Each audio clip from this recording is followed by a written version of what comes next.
Hey guys, back with another video here. Okay, so while I'm waiting for my TP motors to be built, I've decided to go ahead and redo all my test videos. Like I said, I was waiting also on my airspeed sensor to be replaced, which now has been replaced. So we've got the new sensor connected on here, and it seems to be working just fine, unlike all the problems that I had previously. So here's the 685 kV motor. As you guys can see, I do have the tail cone attached to this one, and I wanted to see what sort of results we get as far as cooling is concerned. Just like before, I've got the temperature sensor off of the amp meter here. This is sitting right behind the coils, practically touching the coils, and that's the most accurate temperature measurement I've been able to get. Thrust is going to be here. There's your battery voltage. And everything else is going to be here on the screen, to include the airspeed. The numbers you guys see up there right now is it's from a earlier test that I did. I will say that I did notice a difference with the tail cone as far as cooling is concerned. It did seem to help, and towards the end I'll kind of show you guys how I made that determination. So for now, I'll go ahead and get this all hooked up, and we'll give it a run. As you guys can see, ambient temperature is 68 degrees right now, and I do not anticipate that the motor is going to go any hotter than about 130 degrees. So we'll go ahead and give this a shot, and let's see how it does. Okay, before I start, one more thing I want to point out. Temperature A here is temperature within the tail cone itself. And that's to that'll let us know how effectively that air is being moved in there. You guys are definitely going to see a difference between this and the ambient temperature, which is temperature B. And that sensor is just kind of sitting out here to give us an idea of what the environment is like. So with that, we are ready to go.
Okay, so that was just a little over 2 minutes. We'll go ahead and I'm just going to show you guys the maximum numbers. Here's what we got. Again, these are max numbers, and actually disregard the RPM. I need to change the pole count so that RPM is not correct, but we'll get that on the recording here when I replay it. Anyways, as you guys can see now, I'm letting it climb. The temperature is climbing up to 180, letting the motor heat soak. And I want to show you guys how effective it turns out the tail cone is actually being. It's probably going to level off here around 190, at which point I'm going to go ahead and start the motor very slowly. Okay, so now note that the temperature is coming down. Now what I'm going to do is I'm going to go back behind the motor and I'm going to cover up the inlets just with my fingers on the tail cone itself. And you guys will see the temperature will stop decreasing. There we go. So I just covered it. Now we can see it's actually starting to go up a little bit, right? Now I just released it and the temperature is starting to come back down. So I don't know exactly how much cooling we're getting, how effective it is, but it is definitely happening. We are definitely getting some air back behind the motor, and it's moving out from behind the motor. Also note in the small window there for the picture-in-picture with the data off the computer, you can definitely see the difference in temperature inside the tail cone itself compared to the outside. And once again here, I'll go ahead and cover up the inlets, and there we go. We can see the temperature starting to go up immediately. I uncover the inlets and the temperature comes back down. So so this is definitely helping.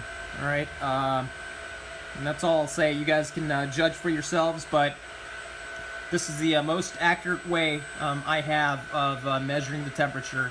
Again, this sensor is touching the windings on the motor itself. So this is as good as we're gonna get. All right, thanks guys.